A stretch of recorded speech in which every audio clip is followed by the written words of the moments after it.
सध्या एक मोठी ब्रेकिंग न्यूज समोर येत आहे. मध्य पूर्वेत तणावाची परिस्थिती निर्माण झाली असून इराणकडून दुबईवर ड्रोन हल्ल्याच्या बातम्यांमुळे खळबळ उडाली आहे.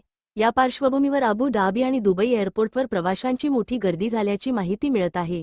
पुढील काही तासांत ही गर्दी आणखी वाढण्याची शक्यता व्यक्त केली जात आहे. परिस्थितीची गंभीरता लक्षात घेता बर्ज खलिफा रिकामे करण्याचे आदेश देण्यात आल्याच्या बातम्या समोर येत आहेत.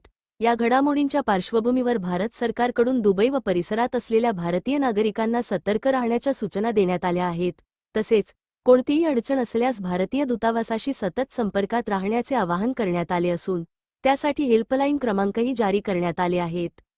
ही माहिती प्रत्यक्ष तिथे उपस्थित नागरिकांकडून आणि ऑन ग्राउंड अपडेट्सवर आधारित आहे. सध्या या घटनेबाबत अधिकृत शासकीय किंवा आंतरराष्ट्रीय स्तरावरील पुष्टीची प्रतीक्षा आहे. आम्ही परिस्थितीवर सतत लक्ष ठेवून आहोत. जसे जसे अधिकृत अपडेट मिळतील तसे आम्ही तुम्हाला लाईव्ह अपडेट देत राहू.